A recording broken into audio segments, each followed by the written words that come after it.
Episódio 13. A saudade como filosofia. A saudade não como sentimento mas como ontologia, a forma portuguesa de habitar o tempo, e o resumo emocional de tudo o que a série explorou. Prólogo. A palavra que resiste. Existe uma palavra em português que os dicionários de outros idiomas registam, curiosamente, como empréstimo, mantendo a forma original portuguesa porque nenhuma palavra da língua restora captura completamente o que ela designa. Saudade. O alemão tem Sehnsucht, o russo tem Tosca, o galês tem Araet, o árabe tem choque. Nenhuma destas palavras é exatamente a mesma coisa, e é nesta inexatidão que começa a análise filosófica mais interessante. Quando os portugueses dizem que a saudade é intraduzível, estão a dizer algo verdadeiro. Mas estão também, sem sempre o saber, a dizer algo sobre si mesmos. A afirmação de que a sua língua contém uma palavra que nenhuma outra língua pode reproduzir é uma forma de afirmar singularidade, de declarar que é uma experiência específica que só os portugueses têm de forma completa, que só a sua língua articula com precisão. E esta afirmação, como todas as afirmações de singularidade cultural, merece ser examinada com a mistura de respeito e de suspeição que a análise filosófica séria exige. Este episódio é o último desta série, o episódio especial que fecha o arco de 12 capítulos sobre a identidade portuguesa, e o seu tema é a saudade. Não a saudade como sentimento familiar descrito em canções e poemas, essa dimensão está em todo lado e não precisa deste episódio para ser documentada. Mas a saudade como filosofia, como forma de habitar o tempo, como estrutura da relação com o passado e com o futuro, como ontologia específica que organiza a experiência coletiva de um povo em formas que os episódios anteriores desta série identificaram sem ainda nomearem explicitamente. Cada episódio desta série foi, em certo sentido, um episódio sobre a saudade, sobre o que fica quando o império vai embora, sobre o que se espera quando o rei não volta, sobre o que se canta quando a palavra é proibida, sobre o que se guarda quando a profecia não se cumpre exatamente como foi prometida. Parte 1. Ao problema da intraduzibilidade, quem afirma e porquê. A primeira operação filosófica necessária é examinar a afirmação de intraduzibilidade com mais cuidado do que ela habitualmente recebe. Toda a palavra tem uma história e um contexto que nenhuma tradução consegue completamente preservar. A palavra inglesa fairness não tem equivalente exato em português, implica uma combinação de justiça, proporcionalidade e ausência de favorecimento que a palavra justiça não captura completamente. O japonês wabi-sabi, a beleza da imperfeição e da transitoriedade, não tem equivalente direto em nenhuma língua europeia. O alemão Weltanschauung, a visão do mundo como totalidade, foi adotado por várias línguas exatamente porque o conceito que designa não tem equivalente simples noutras tradições filosóficas. A intraduzibilidade não é um privilégio da saudade portuguesa, é uma propriedade de qualquer palavra que designa um conceito suficientemente específico para ter sido elaborado por uma língua e uma cultura particulares. O que distingue a saudade de outros termos intraduzíveis é a frequência e a intensidade com que os portugueses reivindicam a sua intraduzibilidade como facto de identidade nacional. Esta reivindicação tem uma história documentável, ela intensificou-se nos séculos XVIII e XIX, exatamente o período em que Portugal estava a reconfigurar a sua identidade após o fim da Era da Expansão, após o terremoto de 1755 que destruiu Lisboa, após as invasões napoleónicas, após a independência do Brasil em 1822. Era um período de diminuição histórica acelerada, e a afirmação de que os portugueses tinham uma experiência emocional que nenhum outro povo podia completamente compreender era uma forma de compensar a perda de grandeza geopolítica com uma profundidade interior específica. Eduardo Lourenço, que dedicou décadas a analisar este mecanismo, observou que a saudade é frequentemente usada pelos portugueses como argumento de distinção, como prova de que têm algo que os outros não têm, de que a sua experiência do mundo é mais rica, mais profunda, mais carregada de significado do que a dos que não têm esta palavra. Esta observação não é uma negação da saudade, é um convite a perguntar o que a reivindicação da sua intraduzibilidade faz por quem a reivindica, independentemente do que a palavra designa. E o que faz é exatamente o que o padrão da hiperidentidade portuguesa sempre fez, compensar a pequenez do presente com a posse exclusiva de algo que os outros não podem ter. Dito isto, e é importante dizer isto sem que obscureça o que se segue, a saudade designa efetivamente uma experiência que tem especificidades filosóficas relevantes que outras palavras comparáveis não captam exatamente da mesma forma. A análise que se segue toma a sério estas especificidades sem assumir que são exclusivas de nenhum povo. Parte 2. Saudade e nostalgia, a diferença filosófica. A distinção entre saudade e nostalgia é o ponto de entrada mais útil para a análise filosófica, e é também onde a análise filosófica portuguesa mais acrescentou ao debate sobre estas experiências. A nostalgia, do grego nostos, regresso, e algos, dor, foi cunhada em 1688 pelo médico suíço Johannes Hofer para designar uma condição que observou em soldados suíços destacados longe de casa, a dor de não poder regressar a um lugar que existe e que a distância torna inacessível. A nostalgia, na sua formulação original e na sua utilização mais comum, é uma relação com um lugar real e com um tempo real. Sente-se nostalgia de Paris porque Paris existe, porque já lá se esteve, porque é uma realidade concreta de que se está afastado. A saudade, na análise filosófica que Agostinho da Silva, António Quadros e outros pensadores portugueses do século XX desenvolveram, e que Lourenço examina criticamente, tem uma estrutura diferente. O objeto da saudade não precisa de ter existido da forma como é sentido. Sente-se saudade de uma infância que talvez não tenha sido tão perfeita como a memória a reconfigura. Sente-se saudade de um amor que nunca foi completamente o que a saudade dele afirma que foi. Sente-se saudade, na versão mais elaborada desta análise, de um paraíso que não foi, de uma condição de plenitude que nunca existiu exatamente mas que a experiência sente como algo que deveria ter existido, como uma promessa não cumprida por uma realidade que ficou aquém do que podia ter sido. Esta última formulação, a saudade como a emoção de uma promessa não cumprida, é que conecta a saudade com todos os temas desta série de forma mais direta. A saudade do Quinto Império que não chegou. A saudade do regresso de Dom Sebastião que não voltou. A saudade da grandeza dos descobrimentos que a história transformou em colónia periférica europeia. A saudade de um Portugal que ainda está para nascer, na formulação pessoana. Estas saudades têm como objeto não um passado real mas uma promessa, uma configuração do possível que a história não realizou mas que a cultura portuguesa continua a sentir como algo que deveria ter sido realizado. Teixeira de Pascoais, poeta e pensador da chamada corrente saudosista, que nos primeiros decénios do século XX tentou fazer da saudade a base de uma filosofia nacional, formulou esta dimensão da saudade com uma precisão poética. A saudade é, para Pascoais, a emoção do que é e do que foi ao mesmo tempo, do presente habitado pela presença do que não está mas que a sua ausência mantém vivo.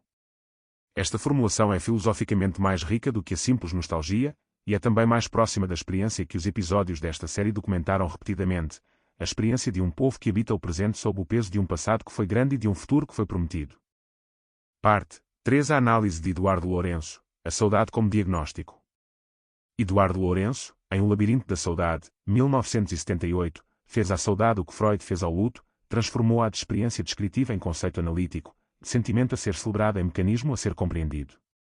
Esta transformação é o que torna a sua análise incontornável para qualquer discussão filosófica séria sobre o tema. Para Lourenço, a saudade portuguesa não é apenas uma emoção entre outras, é a emoção constitutiva de uma identidade coletiva específica. Os portugueses são, na sua análise, um povo que construiu a sua imagem de si próprio sobre a memória de uma grandeza passada que o presente nunca igualou, os descobrimentos como ação incomparável, o império como prova de singularidade providencial, a língua falada em todos os continentes como testemunho de uma escala de impacto que um país de 10 milhões de pessoas não deveria ter. E a saudade é a emoção desta estrutura, a dor do afastamento em relação a um passado que foi extraordinário e de que o presente é sempre um defunto. Esta análise tem uma consequência que Lourenço desenvolve com uma honestidade que por vezes incomoda os leitores mais patrioticamente dispostos. A saudade, na sua função estrutural na identidade portuguesa, é um mecanismo que pode impedir o luto que a história exige. Um povo que sente saudade do seu império não aceitou completamente que o império acabou. Um povo que sente saudade dos descobrimentos como grandeza perdida não interrogou completamente o que os descobrimentos custaram aos povos que os descobriram. Um povo que sente saudade de um Portugal que ainda está para nascer, está a substituir a ação histórica no presente pela contemplação de uma promessa que o presente não cumpre. A crítica de Lourenço à saudade não é a negação da sua existência ou da sua beleza, é o convite a distinguir entre a saudade como experiência genuína e a saudade como defesa contra a realidade. A saudade genuína, a que sente a perda sem a negar, que acolhe o que foi sem reivindicá-lo como compensação para o que é uma das formas mais honestas de habitar a condição humana, que é sempre a condição de quem perdeu coisas que importavam. A saudade como defesa, a que usa o passado glorioso para não ver o presente diminuído, que substitui o projeto pela evocação, a ação pela contemplação, é uma forma de paralisia que se disfarça de profundidade. Esta distinção não é simples de operacionalizar, tanto na análise filosófica como na experiência concreta, as duas formas de saudade coexistem e não se separam facilmente. O que Lourenço oferece não é um critério simples de diagnóstico mas um convite à consciência de que a saudade tem estas duas faces e de que a qualidade da relação com ela depende da capacidade de reconhecer qual delas está em jogo em cada momento. Parte 4. A saudade e o tempo, uma ontologia específica. A dimensão da saudade que mais justifica a sua análise como ontologia, como forma de ser no mundo, não apenas como emoção, é a sua relação específica com o tempo. A filosofia ocidental dominante tem uma concepção do tempo que é fundamentalmente linear e progressiva. O passado está definitivamente passado, o presente é o ponto de ação, e o futuro é o campo aberto das possibilidades. Esta concepção, que tem raízes na teologia cristã da história como movimento em direção ao cumprimento escatológico, e que o iluminismo secularizou na ideia de progresso, é a que organiza a maior parte da política moderna e da vida cotidiana das sociedades ocidentais contemporâneas. A saudade implica uma relação com o tempo que é estruturalmente diferente desta concepção dominante. Na experiência da saudade, o passado não está definitivamente passado, está ativo no presente, habita o presente, organiza a percepção do presente em função do que foi. A saudade é, neste sentido, uma experiência de porosidade temporal. O presente não é separado do passado por uma fronteira impermeável, mas é continuamente atravessado por ele, o que foi continua a ser presente na forma da sua ausência. Esta porosidade temporal tem uma descrição filosófica que a fenomenologia do século XX trabalhou extensivamente, nomeadamente em Heidegger e em Merleau-Ponty. A experiência da memória involuntária em Proust, o sabor da Madalena que ressuscita o mundo inteiro, é uma versão literária desta porosidade. O passado não é apenas recordado intelectualmente, é sentido corporalmente, é reabitado de uma forma que dissolve temporariamente a fronteira entre o que foi e o que é. A saudade portuguesa é, neste quadro filosófico, uma versão específica desta experiência geral da porosidade temporal, mas com uma intensidade e uma sistematicidade que a tornam uma estrutura cultural em vez de um episódio individual. O que é específico na saudade, em comparação com outras experiências de porosidade temporal, é a sua dimensão coletiva e histórica. A saudade portuguesa não é apenas a experiência individual de cada português, é a emoção de uma história coletiva específica. Sentir saudade dos descobrimentos não é sentir saudade de algo que o indivíduo viveu, é habitar, através da cultura, a memória de algo que o povo viveu. É o mecanismo pelo qual a identidade histórica se torna a experiência presente, pelo qual o passado de Portugal se torna o passado do português individual, não como facto histórico mas como experiência emocional. Esta dimensão coletiva da saudade, que a torna não apenas filosofia mas política, é o que os episódios anteriores desta série documentaram repetidamente. O providencialismo de Eurico não é a saudade individual de cada português que lê a crónica, é a estrutura de sentido coletivo através da qual os portugueses habitam a sua história como povo com missão. O sebastianismo não é a nostalgia individual de Dom Sebastião, é a forma coletiva de habitar a perda da independência como pausa providencial em vez de derrota definitiva. O Quinto Império de Vieira não é a esperança individual de um jesuíta barroco, é a projeção coletiva de uma história que não terminou no presente mas que o futuro há de cumprir. Parte 5. O fado como liturgia da saudade. Nenhuma análise da saudade como filosofia pode ignorar o fado, não como curiosidade folclórica ou como género musical de exportação turística, mas como o mais elaborado sistema de expressão e de transmissão da experiência da saudade na cultura portuguesa.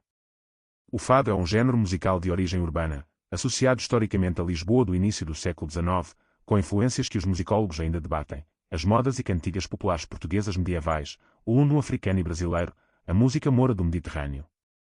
A sua forma característica, uma voz que canta acompanhada pela guitarra portuguesa e pela viola baixo, é de uma austeridade que concentra a atenção na qualidade expressiva da voz e no conteúdo das letras.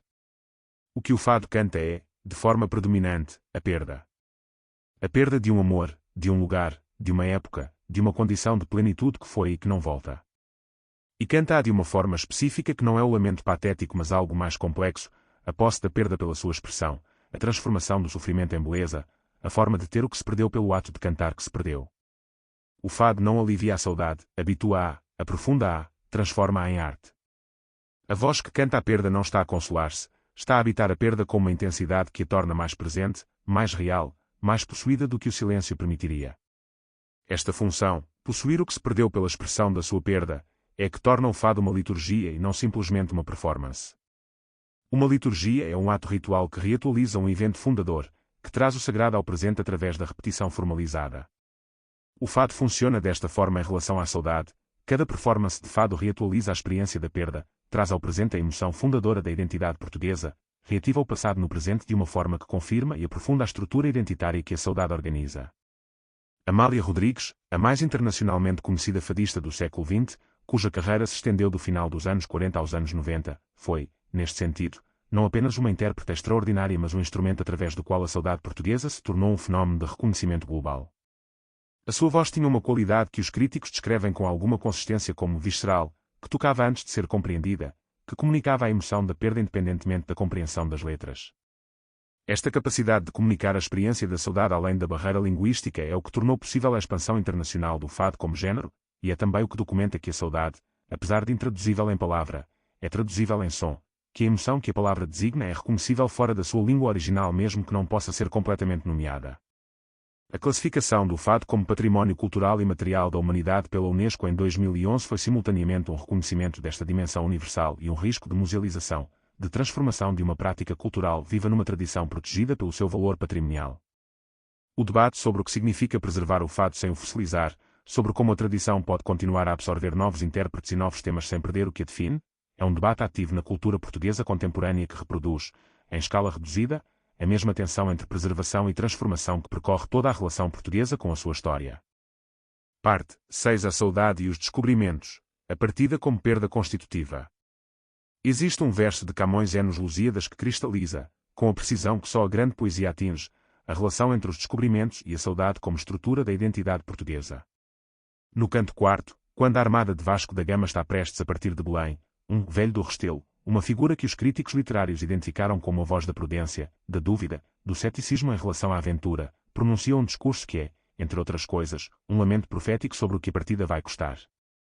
Ó glória de mandar, ó vã cobiça desta vaidade a quem chamamos fama, ó fraudulento gosto que se atiça, se uma aura popular que honra se chama. O velho do Restelo é frequentemente interpretado como a voz que Camões introduz para dar expressão às dúvidas que a celebração épica não pode completamente calar. É a voz da saudade antecipada, do luto por uma partida que ainda não aconteceu mas que já se vê custando. E o seu discurso introduz na epopeia dos descobrimentos a dimensão que a versão oficial tende a omitir, que a grandeza da partida e a grandeza da descoberta foram compradas com um preço que incluía a separação, a perda, a morte, o sofrimento das que ficavam e dos que não voltavam. A saudade dos descobrimentos, que é talvez a forma mais omnipresente da saudade coletiva portuguesa, é exatamente esta, a saudade de uma grandeza que foi real mas que foi comprada a um preço que o presente ainda não contabilizou completamente. Portugal construiu um dos primeiros impérios globais da história moderna e perdeu, progressivamente, ao longo de 4 séculos. O que ficou, além da língua falada por 350 milhões de pessoas e das influências culturais que os episódios anteriores desta série documentaram, foi a memória de ter sido grande, e a saudade desta grandeza como estrutura emocional que organiza a relação dos portugueses com o seu país e com a sua história. Esta saudade tem uma especificidade que a distingue da nostalgia imperial simples, não é simplesmente a lamentação pela perda do poder, mas algo mais complexo e mais honesto, a consciência de que a grandeza dos descobrimentos e do império foi real e excepcional, e de que o Portugal contemporâneo é herdeiro desta realidade sem ser capaz de a replicar, de que há uma distância entre a escala histórica do que Portugal foi e a escala geopolítica do que Portugal é que nenhum presente vai resolver. Esta consciência é dolorosa com uma especificidade que não é o simples ressentimento dos impérios decaídos, é a saudade de uma capacidade que foi demonstrada e que o tempo tornou impossível de repetir. Parte 7. A saudade do futuro, Vieira, Pessoa e o paradoxo temporal. O aspecto mais filosoficamente paradoxal da saudade, e o que mais diretamente conecta o episódio final desta série com todos os que o precederam, é a formulação da saudade do futuro, a experiência de sentir falta de algo que ainda não aconteceu. Esta formulação, saudade do futuro, é aparentemente contraditória. A saudade é, pela sua etimologia e pela sua fenomenologia habitual, uma relação com o passado. Como se pode sentir falta de algo que ainda não existe? E no entanto, tanto Vieira como Pessoa articularam exatamente esta experiência, com idiomas diferentes mas com a mesma estrutura paradoxal. Vieira, como o episódio 9 desta série analisou em detalhe, tinha saudade do Quinto Império que ainda não havia chegado, sentia a sua ausência com uma intensidade que organizava toda a sua teologia, toda a sua política, toda a sua oratória.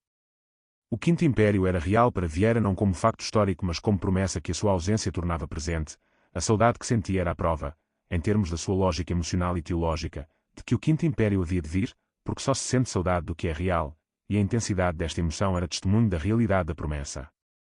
Pessoa, no nevoeiro que encerra a mensagem, formulou o mesmo paradoxo na linguagem da modernidade, o Portugal que está a adivinhar-se, o fulgor baço que promete sem realizar, a hora que o nevoeiro contém sem revelar.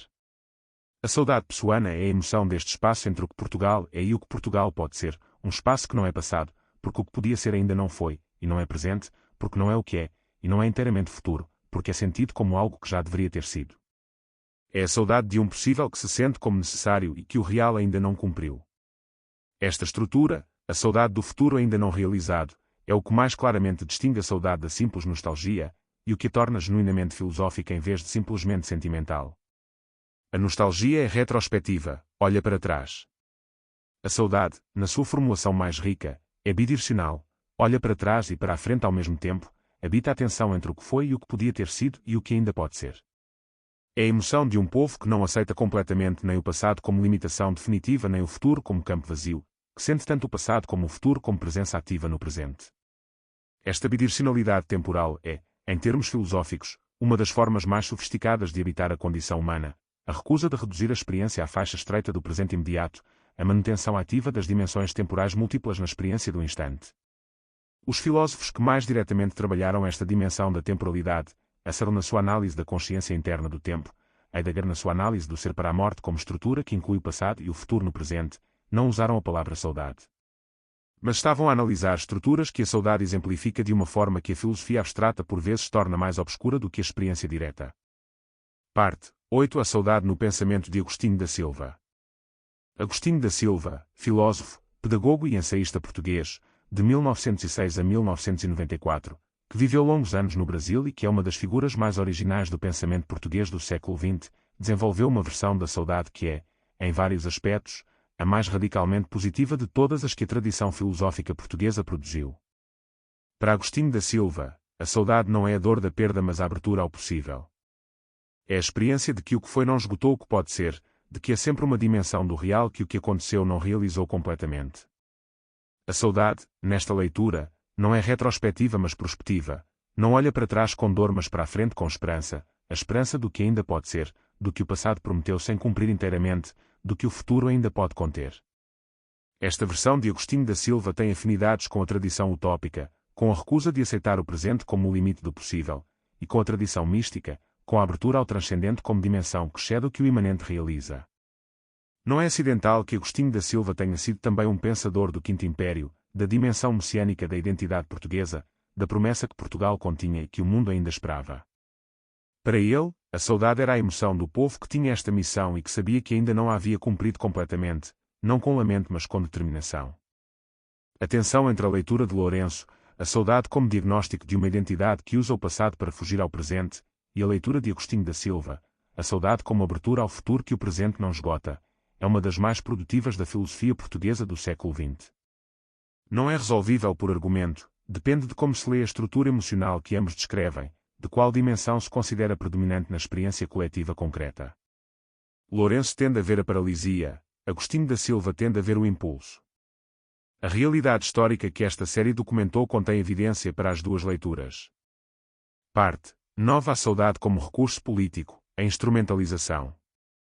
A saudade, como o providencialismo de Eurique, como o sebastianismo, como o Quinto Império de Vieira, foi instrumentalizada politicamente, usada por poderes que a sua profundidade emocional tornava num recurso de mobilização excepcionalmente eficaz.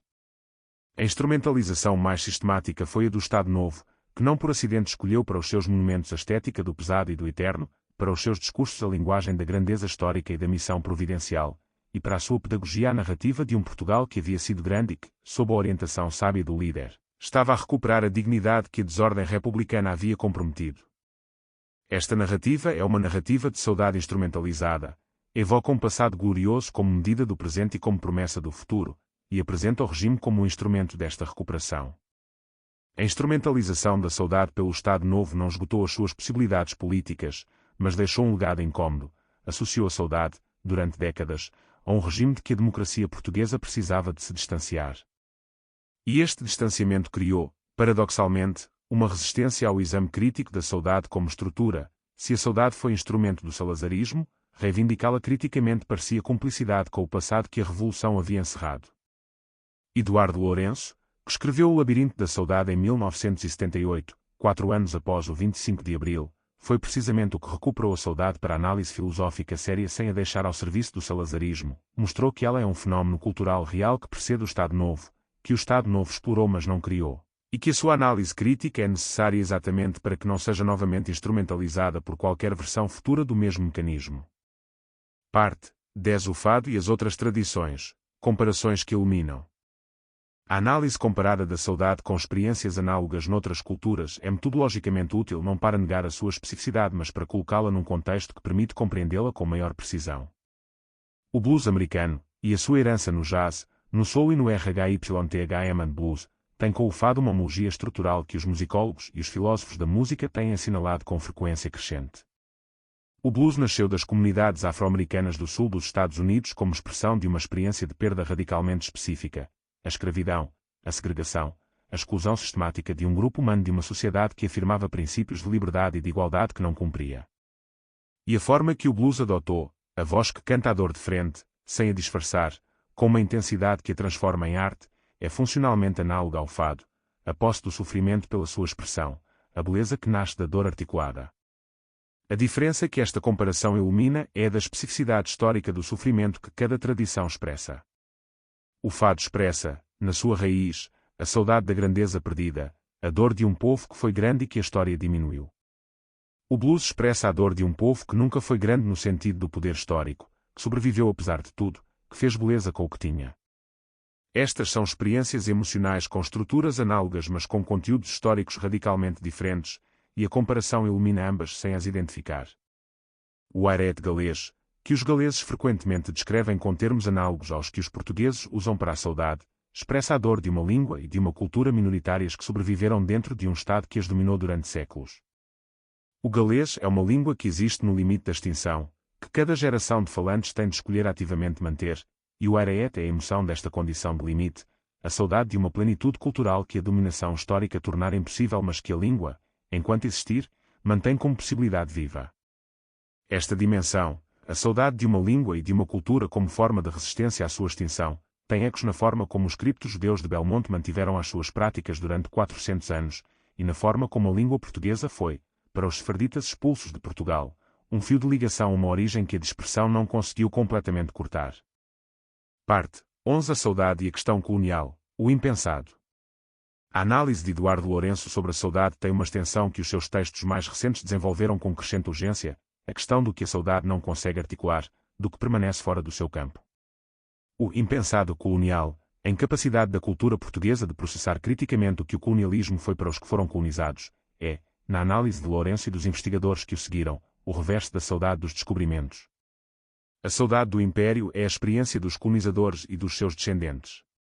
Do lado dos colonizados, das populações africanas que viveram séculos de domínio português, das comunidades que perderam terras, línguas, sistemas políticos próprios, a experiência da mesma história não é saudade mas algo muito diferente, que a saudade portuguesa não captura e que frequentemente não consegue sequer reconhecer como experiência igualmente válida. Este desequilíbrio, a saudade que a cultura dominante tem do seu império e a incapacidade de sentir a dor que este império causou, é uma das formas mais diretas em que a saudade como estrutura pode ser, na análise crítica, um obstáculo ao luto histórico completo. Não se pode fazer luto completo de uma história que se sente apenas de um lado. E a saudade que a cultura portuguesa tem dos descobrimentos e do império, independentemente da sua beleza e da sua autenticidade como emoção, tende a obscurecer as dimensões desta história que estão do outro lado da experiência. Esta dimensão, que a investigação pós-colonial portuguesa tem desenvolvido nos últimos 20 anos, com trabalhos de investigadores como Boaventura de Sousa Santos, Margarida Calafate Ribeiro e Paulo de Medeiros, é uma das fronteiras ativas do debate cultural português contemporâneo. A pergunta que coloca é difícil e necessária: como se pode ter saudade da própria história sem excluir da experiência os que viveram a mesma história de formas que a saudade dominante não captura? Esta pergunta não tem resposta simples, mas o facto de estar a ser colocada com crescente seriedade na cultura portuguesa contemporânea é, em si mesmo, um sinal de maturidade histórica. Parte 12. A saudade e a série, o resumo emocional. Este episódio é o resumo emocional de tudo o que a série explorou, e a sua função não é concluir o que os episódios anteriores disseram, mas nomear a emoção que os percorreu de forma implícita. Cada episódio desta série foi, em algum sentido, um episódio sobre a saudade. O episódio sobre os dólmenes e a pré-história foi sobre a saudade de uma relação com a terra e com o sagrado que a modernidade tornou inacessível. O episódio sobre os templários foi sobre a saudade de uma ordem que desapareceu mas cujas estruturas o tempo transmitiu.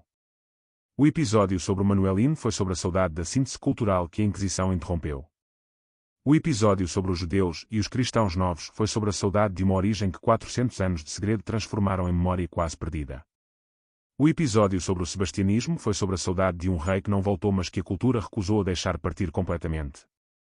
O episódio sobre Vieira foi sobre a saudade de um império universal que nunca chegou. O episódio sobre Pessoa foi sobre a saudade de um Portugal que ainda está para nascer. O episódio sobre Fátima foi sobre a saudade de uma certeza divina num mundo que a modernidade havia preenchido de incerteza.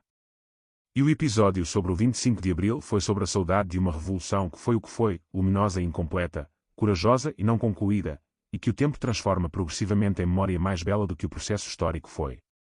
A saudade atravessa todos estes episódios como a emoção que os faz coerentes, não a tristeza, não o lamento, mas o sentimento específico de que o que foi importante importa ainda, de que a distância não cancela a ligação, de que o tempo não dissolve o que foi real.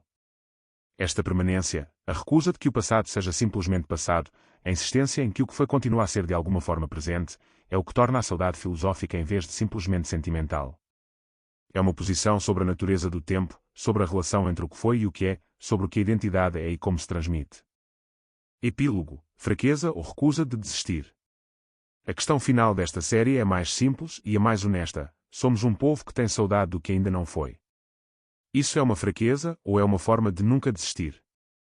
A resposta direta, que esta análise recusaria se a fizesse sem a devida complexidade, seria dizer que depende. Depende de como a saudade é vivida, do que se faz com ela, de se ela paralisa ou mobiliza. Mas esta resposta, verdadeira como é, não é suficientemente honesta sobre o que a questão pergunta. A questão pergunta sobre um traço específico da identidade cultural portuguesa, a capacidade de sentir como ausência algo que nunca existiu completamente, de manter viva a emoção de uma promessa que a realidade não cumpriu. E esta capacidade tem, na história que esta série percorreu, evidência de ambas as coisas, de fraqueza e de recusa de desistir. É fraqueza quando substitui a ação pela contemplação, quando a beleza da saudade se torna o conteúdo em vez de ser o estímulo, quando o povo que sente saudade do que pode ser espera que o que pode ser venha ter com ele em vez de ir ter com o que pode ser. O sebastianismo foi, em grande parte, uma fraqueza deste tipo. A espera do rei substituiu, durante décadas, o projeto de construir as condições políticas da independência sem rei. A saudade dos descobrimentos foi fraqueza quando impediu Portugal de ver o que o colonialismo havia sido para os outros. A saudade do 25 de Abril é fraqueza quando substitui o projeto de aprofundar a democracia pela contemplação da data em que ela começou. É recusa de desistir quando mantém viva a aspiração em condições em que a resignação seria mais fácil. Os cripto-judeus de Belmonte tiveram saudade durante 400 anos de uma identidade que o mundo em redor tentava apagar, e essa saudade foi a força que a preservou. Vieira teve saudade do Quinto Império que nunca chegou, e essa saudade foi o motor de uma vida de pensamento, de ação, de defesa dos que ninguém defendia. Pessoa teve saudade de um Portugal que ainda não nasceu, e dessa saudade fez o poema mais denso da identidade portuguesa. A Revolução de 25 de Abril foi, entre outras coisas, o produto de pessoas que tinham saudade de uma liberdade que nunca haviam completamente possuído e que se recusaram a aceitar a resignação como resposta adequada a esta ausência. A saudade do que ainda não foi não é, por isso, nem simplesmente fraqueza nem simplesmente força. É uma condição humana específica, a condição de quem vive na tensão entre o que é e o que pode ser, que recusa tanta resignação ao presente como a fuga para um passado que não foi exatamente o que a memória afirma. Esta tensão é incômoda. É sempre mais fácil aceitar o que é como o limite do possível, ou refugiar-se num passado glorioso que não exige ação no presente. A saudade do que ainda não foi exige o oposto, que o possível seja sentido com a intensidade do que já foi, que a promessa seja habitada com o peso da memória, que o espaço entre o que Portugal é e o que pode ser seja sentido como saudade ativa, não como consolação mas como convocação. Esta série começou com um povo sem nome e termina com uma emoção sem equivalente exato noutras línguas. Entre os dois momentos, 9 séculos de história que esta emoção percorreu de formas variadas e por vezes contraditórias.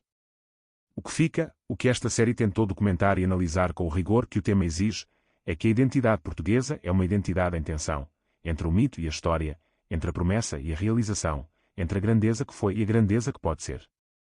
Esta tensão não é um defeito a corrigir. É a condição específica de uma cultura que se recusa a escolher definitivamente entre o que foi e o que pode ser, que insiste em habitar os dois ao mesmo tempo, com todas as dificuldades e com toda a riqueza que esta recusa implica. Portugal ainda está a acontecer. A saudade do que ainda não foi é, entre todas as possibilidades, talvez a que mais claramente documenta que o povo que assente não desistiu completamente do possível. E um povo que não desistiu do possível é um povo que ainda tem história para fazer.